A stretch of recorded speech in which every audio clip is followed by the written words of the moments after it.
Welcome everybody to the next Next Generation Digital Exchange webinar.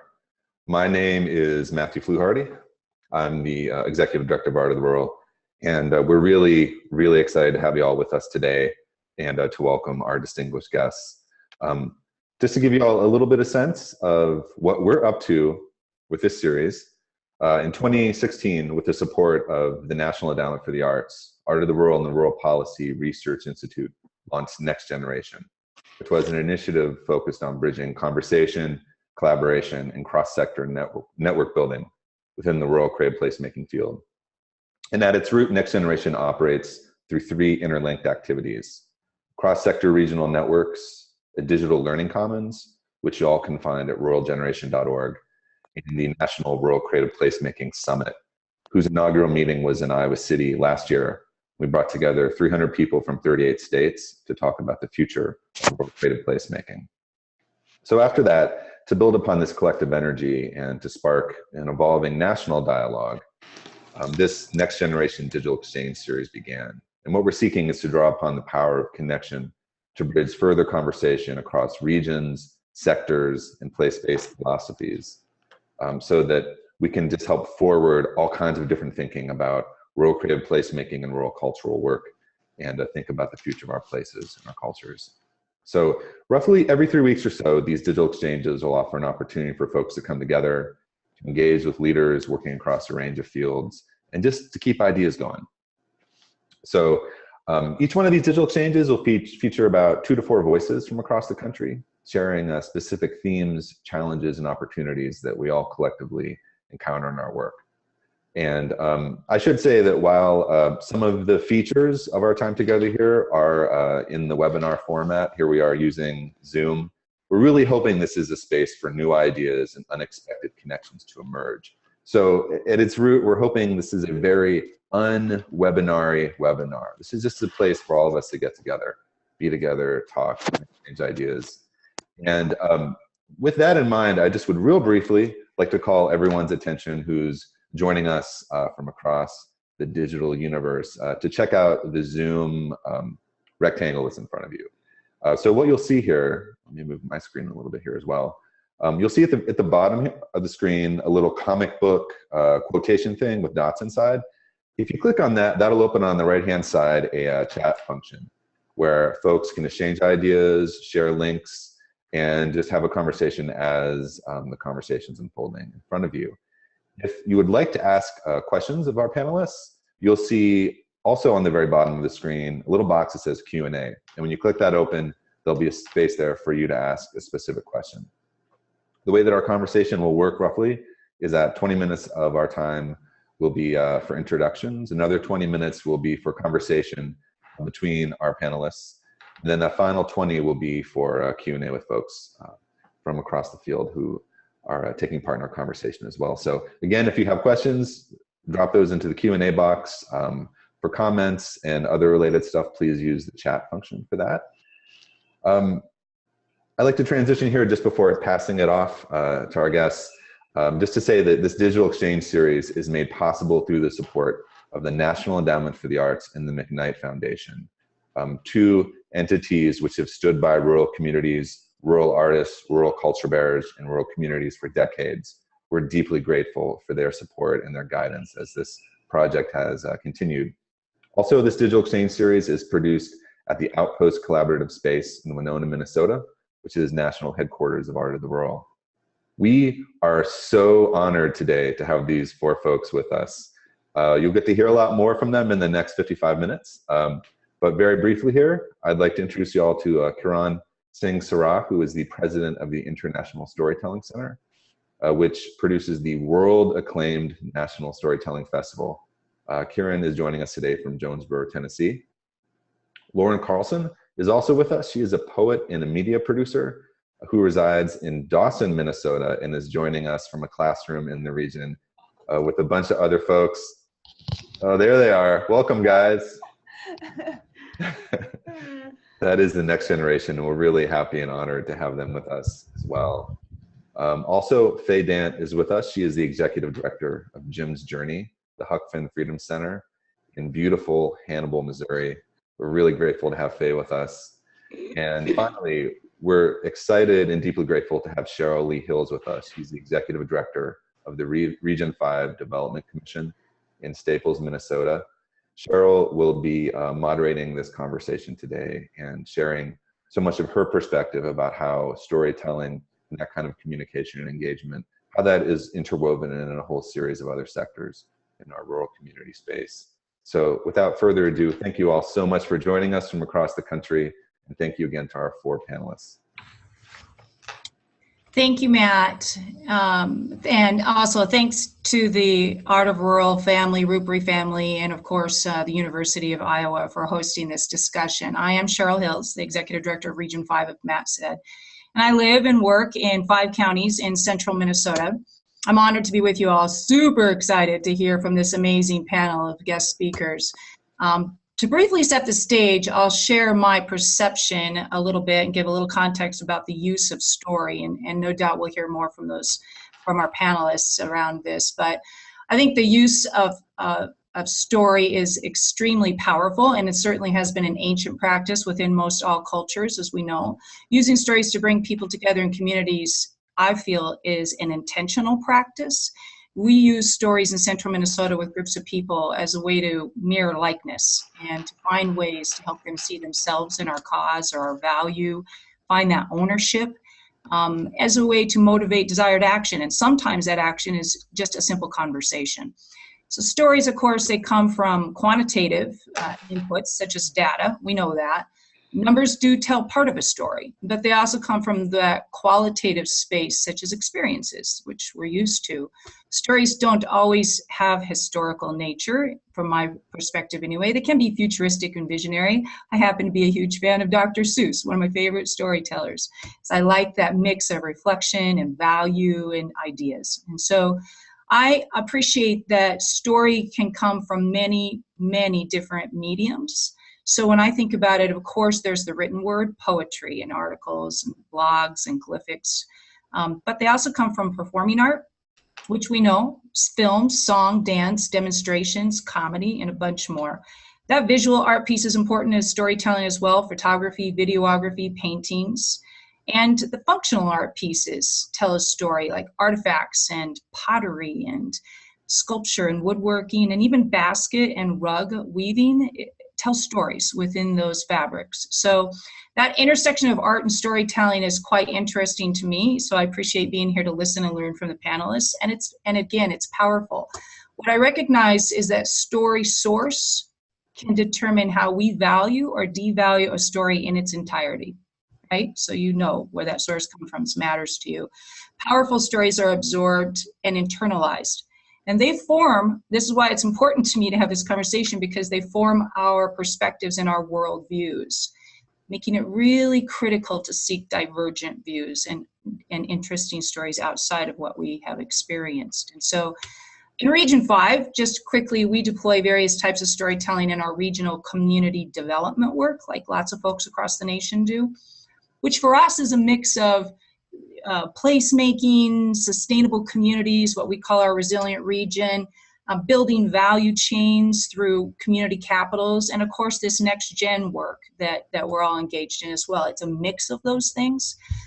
We use stories with our vendors who participate in our regional food hub at the Sprout Growers and Makers Marketplace. So that's an example of how we do that. We tell the stories of their economic impacts and the diverse growers and makers and artists.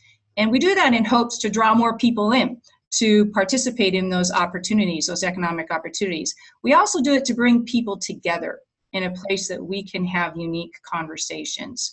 And at the Sprout Growers and Makers Marketplace in central Minnesota, local chefs, for instance, are showcasing diverse, culturally focused culinary demonstrations, so cooking demonstrations, right alongside community members. So those will be tribal community members, Amish, Latino, Somali, and more, who share their stories, which are quite powerful and passionate, as to how that food is part of their culture and why and where it came from, which teaches us all something and helps us see that culture in our own families when we have our own dinners and meals together. So we do this in honor to, in efforts, I should say, to sort of honor that diverse cultures within our region. the cultures that reflect our demographics, our cultural demographics within our region, our 5 counties. The last thing I'll mention, guys, is that we do this work in a part of our region that is struggling most with social cohesion. And that's tough work, and it's sometimes messy, but it definitely is worthwhile. So I want to say thanks for letting me be part of this group. And we'll start with Kiran, followed by Lauren, and then Faye. I'll have the group, sort of each of you, please introduce yourselves, and then share with our friends out there how you became engaged in this space of storytelling. So Kiran, please. Sure.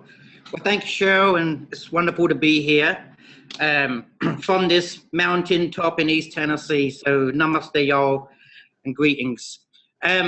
So obviously, I'm engaged. I think about stories every day, all day, because I run a storytelling institution. Been here for 3.5 years.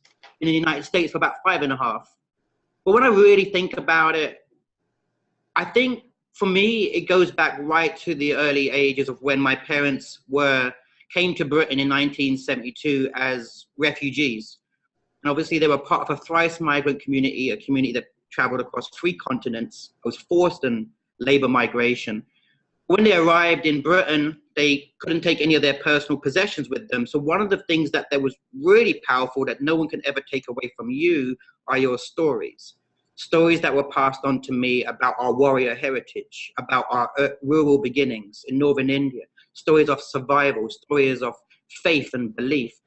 And these were really my empowerment tools. And then over the years, as I started to experience some bad things in my life, some negativity, some racism, one of the things that I was able to do was when someone called you a smelly immigrant foreigner, I could say, no, I come from a tradition of warriors. And it became really a strong part of my identity, and it became my greatest survival tool, and an ability to where I could shape a sense of a personal identity, mixing 2 worlds, or many more of those worlds. I later moved into the world of education, working with young people disaffected. And really, if it could happen to me, then it's something I wanted to share. So working with young people from gangs, young people that hadn't seen their parents, from drug addictions. And when you cultivated the opportunity for them to learn how to harness the story that they wanted to tell, it was the beginning process of saying, I love me. If I can love myself, I can love the world.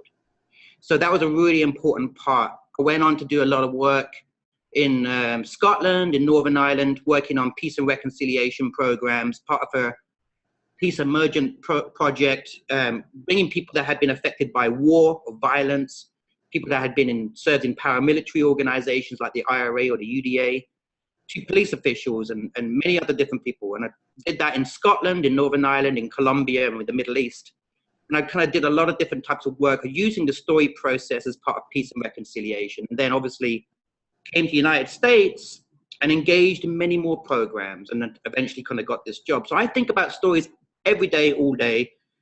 But one of the greatest things I would probably end with is that I see stories as one of the greatest forms of nonviolent communication. The idea that stories can actually change the world. It's something that we all carry with us. And I think about if stories in 24 hours can affect the stock exchange, which they do, imagine if we can harness our energy towards world peace, we can achieve peace in the world within 24 hours if we want it to happen through the power of storytelling. So that's really my passion, what I do, and I'm sure there's more. But thank you very much. Great, and we'll follow that with Lauren, please. Oh, first, I just want to thank Kiran for his lovely example that he set for all of us in hope and going forward in hope, and the great hope that storytelling can give us, that it does have the power to change the world, and it does carry with it tremendous potential to activate the human spirit. So thank you, Kiran. I'm going to explain a little bit about myself and how I came to engage in this place of storytelling. And so what I'll say is I come to it as maybe a studio artist, first as a poet, and a lot of my work as a poet came out of my own spiritual journey. So for me, writing poetry is a spiritual practice. And by spiritual practice, I mean a way for me to connect my inner world with the world outside me. So it's a way for me to really look into my own heart and ask myself, who am I? And what do I hold most dear? How does that contrast and how does it compare to the world I see around me? So Kiran said, I loved what he said when he said, I can love myself, I can love the world. So I see my work that I do in communities, because it came out of my practice as a poetry and spiritual director, is how can I help people know themselves so that they are able to love themselves? Because I believe the first step in loving yourself is to understand who you are, where you came from, and what is it, that inner light inside of you that guides your potential, rather than all the other voices we get from the outside that define us in opposition to others. So it's really about looking in our own heart to discover who we are alongside others and not necessarily in opposition to others. So what I did, how I came into this project, is I did a web series with Pioneer Public Television, and I sat down with people from my rural community, and we read a poem together, and we really used that poem as a way of launching into the inner life of the person I was interviewing.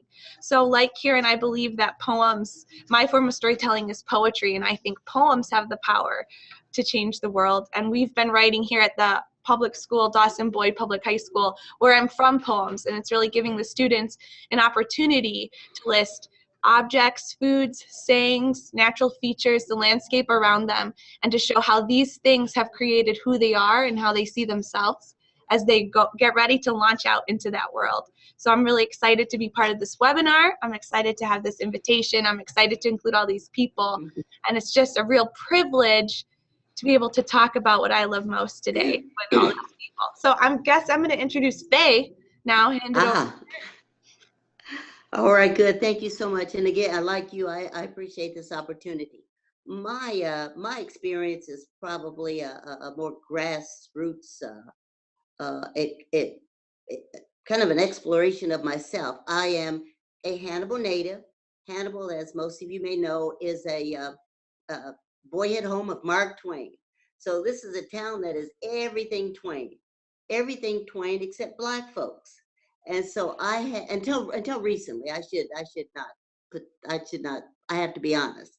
At any rate, I grew up here though with not feeling welcome and not feeling part of that community, and feeling and sensing and knowing that Black people were pretty much invisible in this little community. I grew up, graduated from high school, went away, stayed away for 30 years, came back, I actually went to a big historical event, and it was called Historical Hannibal, like come see it all. Well, I went, and there was no mention of slavery, and there was one photograph of a school, our segregated school, and one photograph of a church. And so I approached the curator and I said, our story is bigger than that. I come back and I'm still feeling invisible here. And he challenged me to fix it. And so I took it upon myself to develop a museum to tell our story. I wrote an article, I published it in our local newspapers, actually our area newspapers. And I told people I wanted to tell a story that hasn't been told, and invited them to donate things. Well, I was deluged. I was just thousands of things came in. In fact, I have a teeny little building, and I have to rotate my displays. But at any rate, people wanted to see the story told. I got slave posters. I got color directories. I got straightening combs. I got dresses. I got things from the Masons, things from our bar, things that told our story. And it said in the story that we had been a community within, and a very proud community, a very industrious community of former slaves. And it was just out of pure passion that I did this, and then I continued to do it. Again, it's Jim's Journey, the Huck Finn Freedom Center, and it is the only memorial to Jim, one of Twain's most complex characters, that is in the country. So I'm proud of that as well. Thank you, Faye. Wow, this is awesome. It's time for us to have a little dialogue, guys, and to have some conversation. So one of the questions that I thought would be fun for us to explore is, it'll give you an example about storytelling impacts. So this is around impacts, and those could be cultural, social, economic, environmental, whatever you prefer, but sort of what were some impacts that resulted from some storytelling. And hopefully that'll help us also identify that gateway medium that you used for storytelling, whether it was poetry or museum artifacts, etc. So please give an example of something that storytelling that led to some impacts, positive or negative. Who wants to go first? I'm happy to. Thanks. Shall I? Okay. Shall I, Faye? Or yeah. Okay. Okay. So I guess there are various different examples to think about the impact on me personally, things that you witnessed. I think about the town that I'm also living in. This town of 5,000 people, and then obviously about 45 years ago, when the predecessor of my organization came up with this idea to create a national storytelling festival, and then obviously now it's the branding, it's the identity for a small Appalachian town, the economic driver. People have moved there from different parts of America, different parts of the world, and I think about how that created almost like an industry as well, and an art form that was recognized as a professional art form too. I think about the global impact of that, what he calls a storytelling revolution, and then I think more locally. Last year, I got to work with a group of high school students in Charleston, South Carolina, and that was in response to the tragedy that took place, the massacre that took place at the Mother Emanuel Church in Charleston, South Carolina, when 9 people's lives were taken. So part of that project was also looking at how young people can grapple with these issues, explore healing, but also learn to tell their story. And in one of those exercises, there was a young woman called Chankisha Drayton, and I just simply asked her a few questions about, what home meant for her, what family meant for her, what the city meant for her. If Dr. King was to come to the city, would his dream be realized? Many just very simple questions, not asking me to tell me a story, but we're using those prompts. She developed a story that she wanted to tell. And then she decided to tell that story at a local event, a local festival, because in her words, she said she wanted to do it as a sort of response to the way that she sees Black people portrayed in the news. She wanted to tell her story in our own words. And for me, that's very impactful, because if we can empower young people, there can be more Chankisha Draytons that could feel empowered just to tell their story in their own words rather than having media or other people tell their story for them, then we'll come to a greater understanding. And I think about that local impact, the impact that I had for that young person. And it's kind of really what I'm passionate about. I want more opportunities like that. If every person could learn to tell and harness the story that they want to tell, then we'll come to a much greater understanding of one another.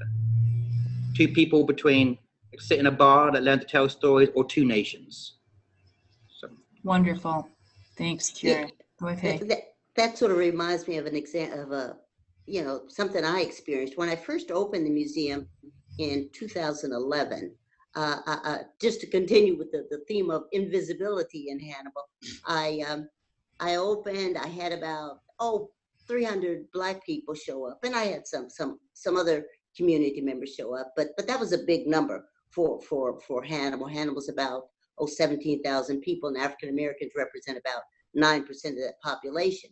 At any rate, we attended a segregated school it was in existence for about 80 years, and I had a person that was very, very generous, and he gave us yearbooks from the school, the segregated school.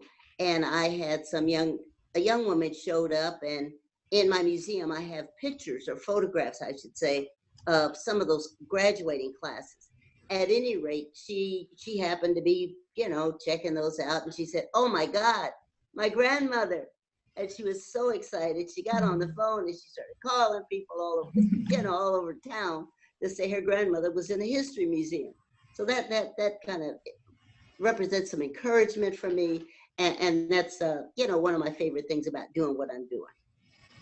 So you saw yourself in that piece. That's so wonderful, and her family. Lauren, and I know your work with students, much like the Faye and Kiran as well, but are there emerging leaders that are utilizing storytelling to enact community change and impact?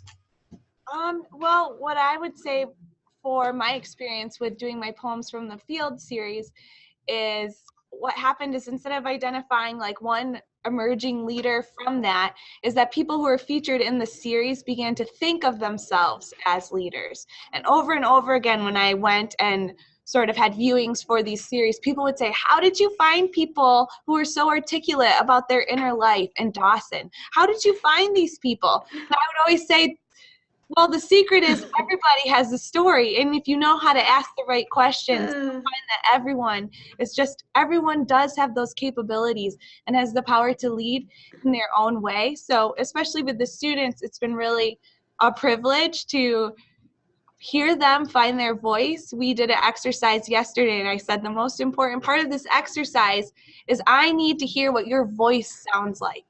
It doesn't matter really what we're saying right now, because I just want to hear the sound of your voice. We participated in telling a story all together. Each person said one word. And so what I would say in my work is just this discovery that leadership doesn't always have to be one person in front of all of us, but it can be how we join together and share our words and find our voices and find out each of us is someone worth knowing. I don't know about everyone else out there, but I'm just feeling good. This is awesome. It's really some powerful stuff. And I'm curious now, you know, how do we approach the ethics? Because there are some ethics around storytelling and owning sort of our responsibilities and potential unintended consequences. And I know, Kiran, you talked about that before when we were visiting a little bit. So, I mean, there is definitely some ethics and potential unintended consequences. Let's explore that a little bit. Sure, I think ethics is incredibly important, often ignored, often sidelined, and not really thought about. I think about storytelling as a profession, as a tool that people are using, just like anthropology or ethnography. There are guidelines, there are ethical guidelines for calling yourself a storyteller or an anthropologist or a folklorist.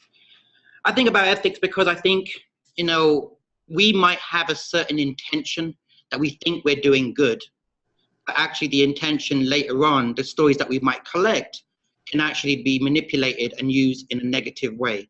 I think about, and I give a museum context, you know, you go to one of the greatest museums, British Museum in London, and those collectors that went out and collected African artifacts and objects, they might have had a great intention, but where are those objects displayed now to this day? They're displayed in the basement of the British Museum. If I'm an African man, I'm taking my child to the museum, I don't want to be the third class.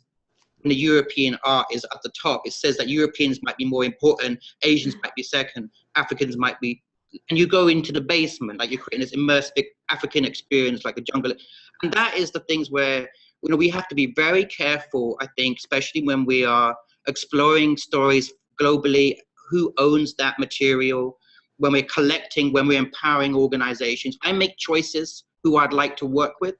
And when I do work with, like if I'm working with the Department of Defense, I will work with the Department of Defense, but I would also very much put in the work about how to use this as an ethical tool, as a humanitarian peace building tool. If you can save lives with this program, as opposed to using combat, then I'm up for working with the Department of Defense or the Pentagon or you know, or any of these organizations.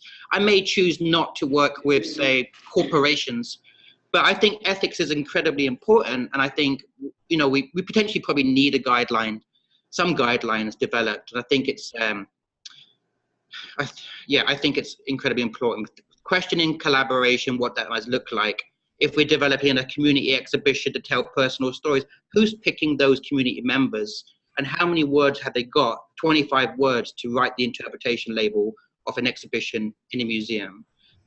Is it the institution's voice? Is it the community's voice? Mm-hmm. What is collaboration and what does that look like? And I think that goes with anything that we do in institutions, whether it's a festival, a project, a program, engagement, you know, thinking about your place. Maybe perhaps you're also privileged, and I would say this as a European, you know, I might be a person of color, but I'm also a European with a British accent, and that gets me into doors and puts me out in some.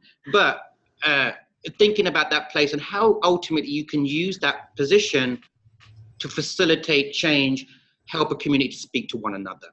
When I first came to this country, a professor said to me, as a person of color and a British accent, you can help to open some doors. You might be going to places that some Americans can't, but use that in a way to help a nation that's still grappling with the legacies of slavery. And it's still coming to terms with it. It's a very young nation. And so help use that skill set to help a country speak to itself. And storytelling is the greatest tool to do that. So I appreciate that. That does speak to some personal responsibility. Faye or Lauren, do you want to chime in on that? Well, I have to think about a few things that I told you most of the things I have in the museum have been donated. I have a slaves for sale poster that a white family obviously gave to the museum. And every time I just, you know, a local comes in and they see that the name on the poster, they know the family. I have another exhibit or display, I should say, of a former slave. It's a man named Henry Dant, and his owner was a man named Judge Kendrick. His family donated a picture that they had of their great-great-great-grandfather who was a slave owner. So I have those connections, and sometimes people feel uncomfortable with that, but those have been the donations that I've received. I have a picture of a man named George Pogue. He was a Olympic medal winner, and he was born in Hannibal. Anyway, there's a big, huge Pogue auto. So whenever I have someone come in to see that name, and they think about, you know, the former slave owner that must be associated with that name. So, but I have to do it, and I continue to show it, and I explain things as best I can, but I try to be very research based, and so you know, those are just some of the things we've gotten. I hope that answers you.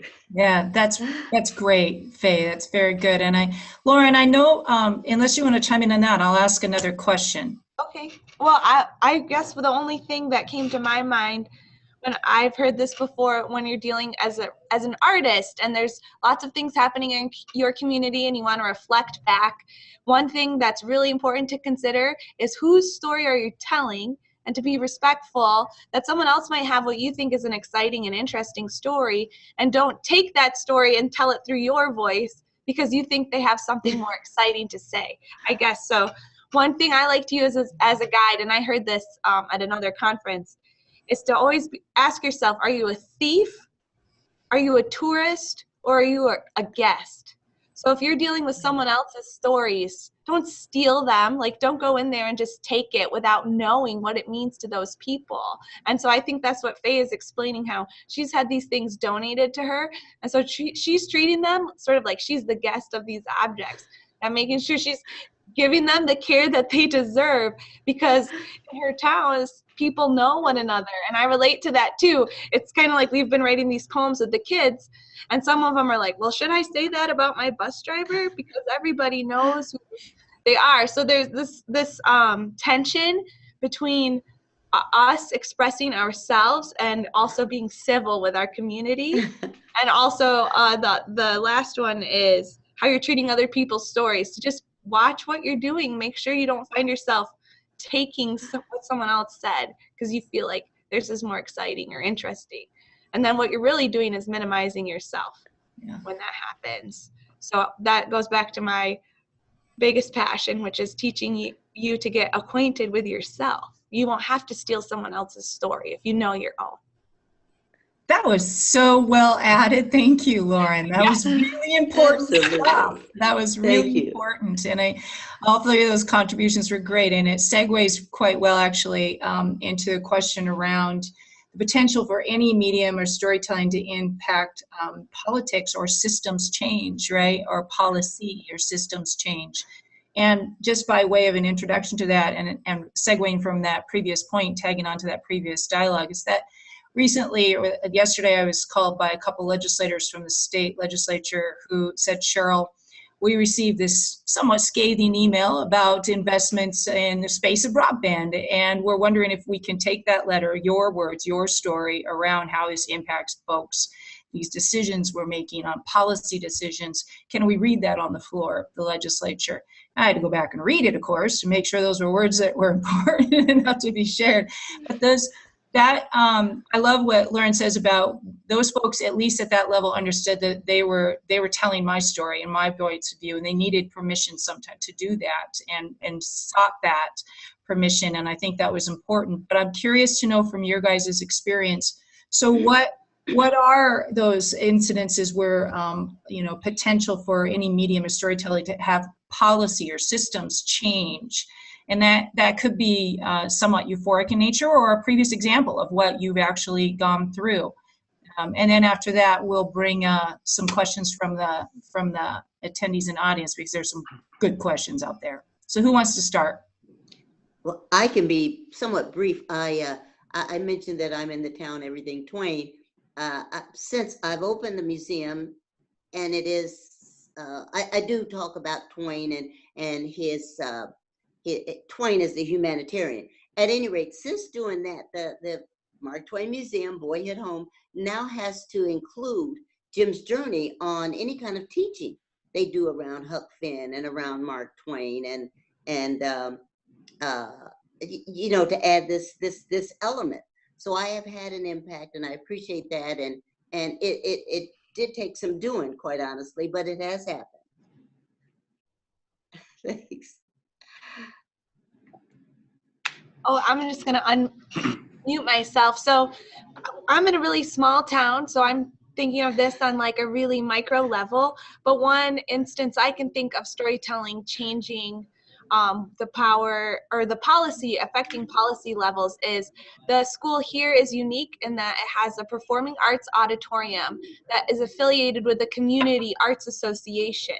And the reason they got the funding, they passed the funding for that relationship, had to do with one person in the community who kept telling stories over and over and over again on how art had changed people's lives and how it had expanded what people could consider possible. And so the first time they took the vote on that relationship, it didn't go through. But then they kept working together in the community to really show what kinds of performances can be brought in, to show that when people engage with a live theater performance, it changes our ability to empathize and feel compassion. And that was something that just had to change on a micro level. And now the Dawson Boyd Arts Association has been working for the past 15 or so years to bring lots of arts experiences to people in our small town. And I don't know if that would have happened if people weren't able to share the stories of how arts had made an impact on their lives. That's great. All right. I'm happy to chime in. I've been scribbling notes down from Faye and Lauren. I was just trying to think, I was born, when you're kind of born brown in a UK society, then you're kind of born with a political label on your head, so hence why you're a storyteller. So it's been very much part of, working with the European Union Commission, working on sort of peace policies, working in people emerging from conflict in Northern Ireland and Scottish government on sectarian-based initiatives. But then I kind of think of like two smaller, one project here in the United States where recently I was asked to kind of lead a story circle at the Senate in Washington, D.C., 1 week after US elections last November. And it was partly a story circle with members of the Foreign Relations Committee and members of Quakers and various different groups, peace-building organizations. And I asked a simple question. What was the moment in your life that made you change the way you think about the world to what you're doing now and engage in the peace-building process? What made you become a peace builder? I asked that to commanders, captains. These were politicians and Quakers. The idea was opened up a door, not looking at you as a Republican or a Democrat or your political background, but what binds us as peace builders. going back to the heart and why are we here together. And it's kind of opened up a conversation we're doing at the moment, or not so much me, but some other folk, on the soft power that's being potentially looked at as being cut by this current administration to US aid, US State Department, USIP, the 37% proposed blueprint cuts. And so it's opened up a conversation about why these cultural powers, cultural diplomacy powers are so important. So I like to participate because I think telling America's story across the world is really important for saving lives and building bridges. And without those institutions, then it's going to be a bad place, a bad future. So I would very much engage in the use of storytelling to hopefully influence or change and work with other collaborators as part of strategic building towards policy change. Fabulous, guys. The one of our attendees, Megan Martin, has a great question. Have you seen storytelling encourage community involvement specifically? How have you seen it inspire and rally people for positive change in communities? And how did it give them a sense of pride in that place? And that's placemaking. That's asset-based, right? That's a very good question. So anyone want to tackle that one straight out? I can have a go at it. It might not, well, I guess the first disclaimer I'll say is I do think sort of one thing that can be frustrating about storytelling is it's slow work. It isn't always immediate, and it doesn't necessarily get as results the next day. But then if you look back or over a 20-year period, it might be something where you realize if we're following back to the events that first started this initial shift in our community, we can pinpoint it to one person sharing a story. But when I know this is probably not what you're asking, but when I heard this question, the first thing I thought of is Paul Ramo, who's a radio announcer in our community. He does all the sports games for the high schoolers. And he's just he loves the kids. He's passionate about sports. And the way he connects on the radio, people love it. And they rally around sort of that of event with the high school kids. We have the whole town come out. They're celebrating, blackjacks, Dawson Boyd blackjacks. But just his voice, you immediately hear it on the radio. You know his enthusiasm. He knows the kids individually. And he's just an example of a person who's using his voice to connect everybody together. We have another great group, Farmers for Dawson, who put their funds together, and they just do little changes, like a little addition to the playground, a park here. I think they help support the Dawson Community Foundation, which funded my project. So it really starts these little seeds that become webs of connection that build a community and make us feel hopeful. But it is a challenging question you've asked, Megan, because it is slow work, so it's so process-based. It can be discouraging. And you can sit back and say, like, is this really having an impact, and kind of question yourself.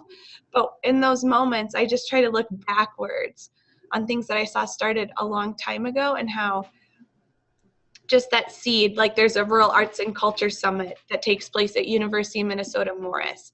And that didn't start as big as it is now. It started small, and then it grew out from there. So I say, I need to trust the time, and I need to trust history when I look backward.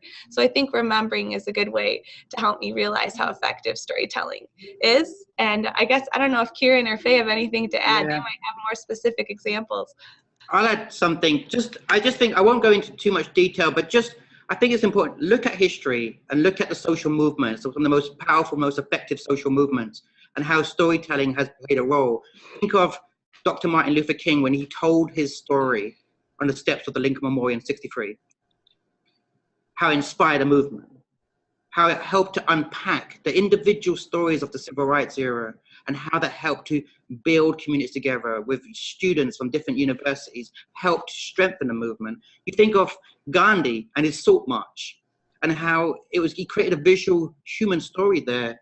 He was drawing from various different ideas, and he created a non-violent movement and a very visual representation of how he inspired change. You think of Malala and how she's using her personal experiences to promote rights for women across the world. And you think of people like Mandela, that spent so many years in prison. Then you think of movements today, the Black Lives Matter movement, which is a storytelling movement.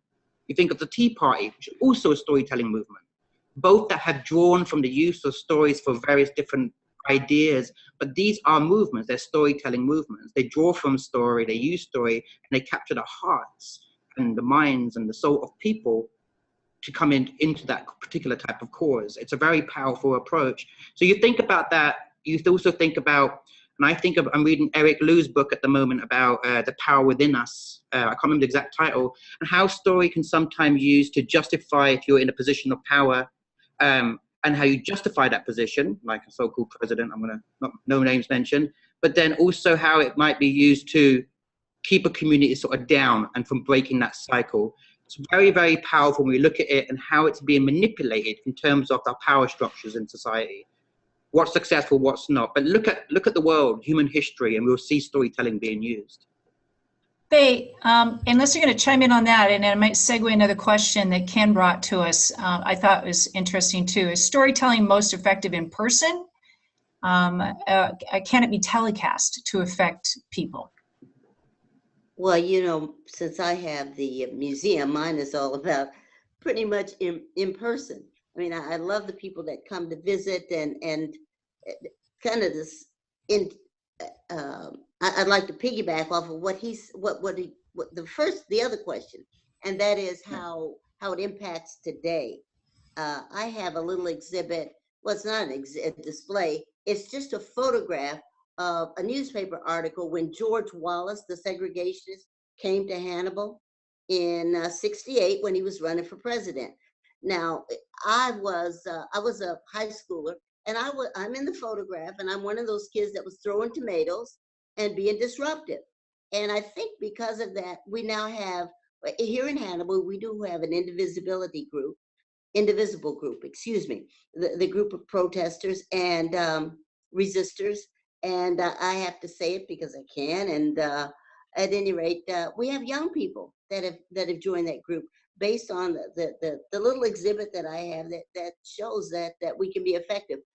The same time that George Wallace came, the same weekend he came, the Ku Klux Klan, when we do have locals, had submitted a permit for a parade, but because of our protests, the parade didn't come off, and so it's kind of a good thing. At any rate, and it's impacting us today. That's kind of what I wanted to get at. That's very helpful. Thank you. I thought this question from Tamara, guys, was really interesting. What developments are needed within education to equip storytellers to engage communities and promote social change? So what do you think about that place of education? I guess what I would say, since I was working in a school today, my students have since been dismissed for their to head to lunch, is one thing I believe that we need to balance more with our evaluative environment in schools to maybe a more contemplative or creative, imaginative spaces.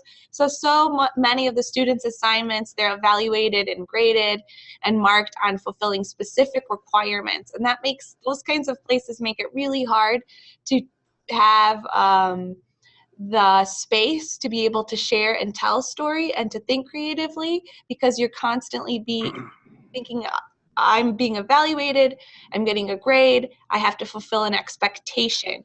And that is an example of outward directions dictating your path ahead of you. And I'm not saying that those places, there's no room for that. There certainly is room for that. But I see that we need balance in the way that we set up classroom environments, and we need to intentionally cultivate places where students are taught that there isn't a wrong answer, that this is about exploring your voice and who you are, and you're evaluated by how much you participate and how much you show up.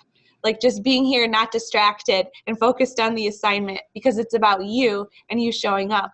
And so to answer her question, I would say in education, if we can create more places for silence in the classroom, more places where instead of one person's up front talking to a row of students, we're in circles where everyone sort of has equal voice in the circle, more places for students to share in small groups, and then for people to not evaluate back, but just say, this is what I heard you say.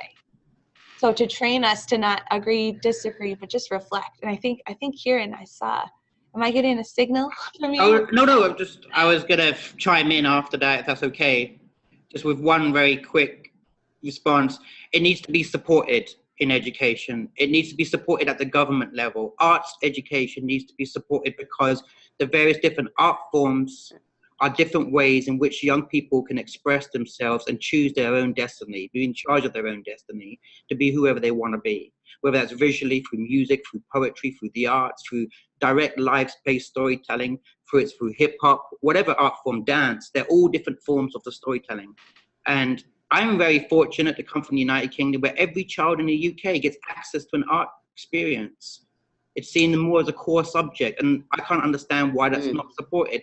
Arts education, arts in general, is storytelling, and it needs to be the development needs to be supported as a core subject.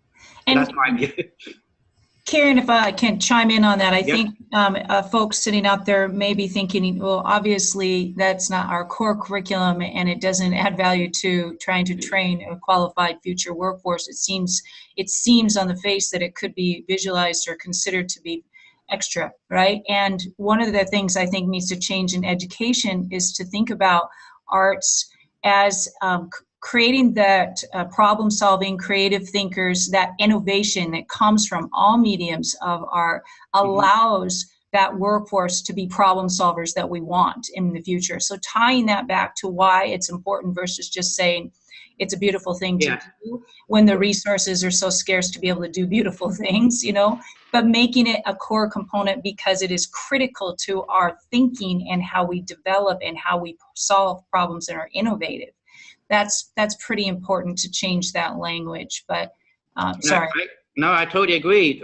Mike Huckabee's recent article, when he talked about how do you get Microsoft, how do you get Google, he's talking, and he's a politician. He's talking about the importance of why the arts matter in creating innovation. If a country wants to succeed, it needs to be innovative. And there was another example, a NASA scientist. I don't know exactly where this came from, but a NASA rocket scientist that was trying to create a physics problem to get a rocket up into space, said he referred to his early years arts education, the ability to play, where he eventually came up with a solution to get a rocket launched. And then that's another example. And it's hard to measure, but we can measure it when we can see, when we can track people's lives, or what experiences did they have when they were young in an educational setting, and what did they end up being. So I think, if we measure it in that way, I think we can see the value. Faye, were you going to add something to that? I'm sorry. Oh, no, I was just agreeing and enjoying what I was hearing. Yeah. I also understand, and we all understand in the space of trying to create and balance economic prosperity and that environmental stewardship responsibilities that we have with quality life, that arts and culture is part of that quality life that people are seeking. And that will be important for our workforce opportunities as well, and our future workforce. So that's important. We only have about 5 minutes left, I think, guys, but I want to allow you some space just to sort of share what you're thinking about this, or something you didn't say that you felt was important to share with our group here, and to hopefully inspire folks around this space of storytelling as well. We'll start, maybe Lauren, we'll start with you. I was going to jump in real quick, sort of in response to what Kiran was saying about revealing the value in these sort of creative storytelling practices. And when I did this where I'm from, teaching with the students, one thing I put right up on the board is this sort of definition that I carry from creativity. I didn't make it up. I watched too many TED Talks, and I don't remember exactly who I'm taking it from. So there's a researcher out there. But it's the idea that creativity is something that's novel, but also useful. So it's not just about creating new, beautiful things that we've never seen before and impressing people with all the exciting new things we can do. It's also about expressing something that is true about the human experience, that connects to things that we may have not made connections between before, and that allows us to better function as people in the world, especially if you think about like getting a rocket to the moon, or computer science, and the whole idea of this binary code now suddenly creates this experience that we're having right now, like somewhere in that computer, a programmer who probably really functions like an artist created a beautiful code of, and there's no bugs, and now we're talking to each other.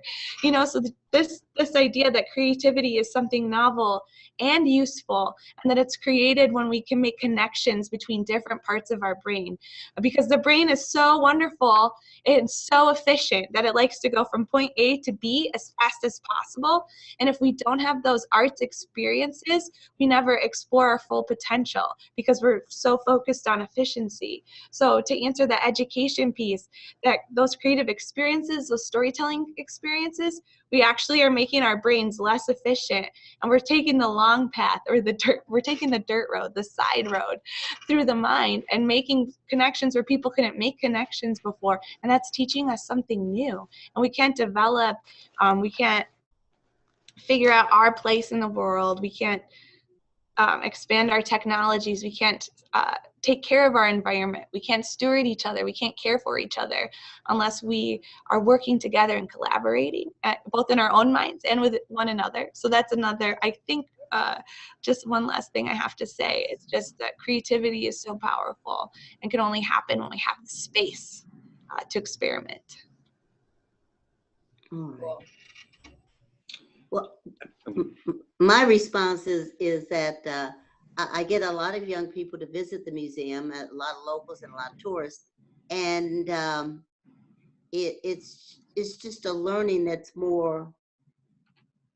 It may spark some creativity, but it's just to learn that these things happen, that they happen to these people, and to know that it's real. That's the value add that I think that I believe I bring to the people that visit the museum. I pass out Post-it notes, and I make the kids, write me some sort of note to tell them, give me advice if they'd like to do that. But mostly what I get is things like, I never knew this, I never understood this, I didn't. This is the first time I've seen in real literal form the a person marching, or a person, an African-American Civil War soldier. I mean, just things like that young people are just naive about. So while they're not necessarily, I don't know how much I'm getting them to create afterwards, but at least they're thinking after they leave my space. If I was to sort of end with, or just sort of leave with a kind of an idea, I would love every person just who's maybe tuning in, listening in, or the work that you might do, to just think of yourself as a storyteller. You are a storyteller. And when somebody asks you, what's your story? You say, which one? Because you look into your DNA, you close your eyes, you go back into your memory, you have thousands upon stories that you can tell. When we think of storytelling today, many of us think of the personal narrative. But remember, that's a very new idea, thanks to the organizations and the Moth and StoryCorps. We're thinking about it in that way. But we all stand on the shoulders of the indigenous peoples of the world. Each and every one of us come from a rural beginning. Each and every one of us come from a rural beginning. We have stories that go back 40,000 years to civilizations, 40,000-year-old civilizations. And some people think, like, when you think about storytelling, think very broadly. Some people think it's just an ancient thing that started around the campfire. But it started before that. It started from the moment, I believe, then humans looked up into the sky before they could speak and started to use their imagination when they looked at the stars. The stories started at that point.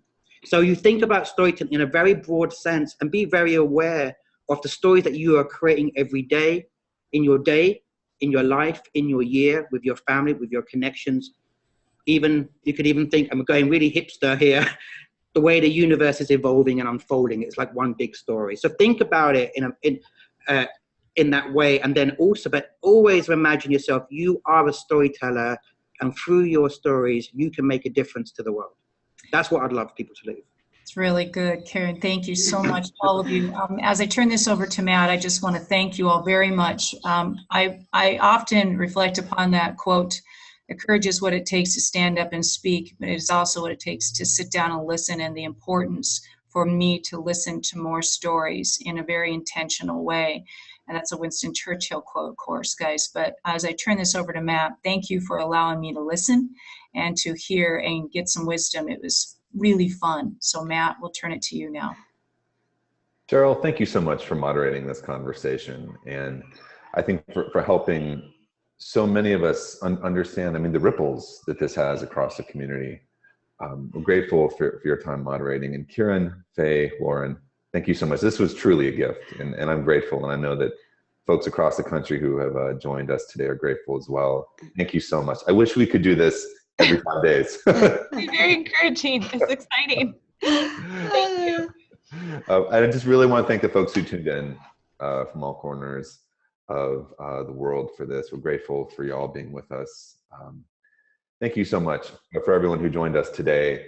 For folks who are opening up their calendars and wondering what's next, May 17th will be our next conversation here together. It'll be at noon Eastern.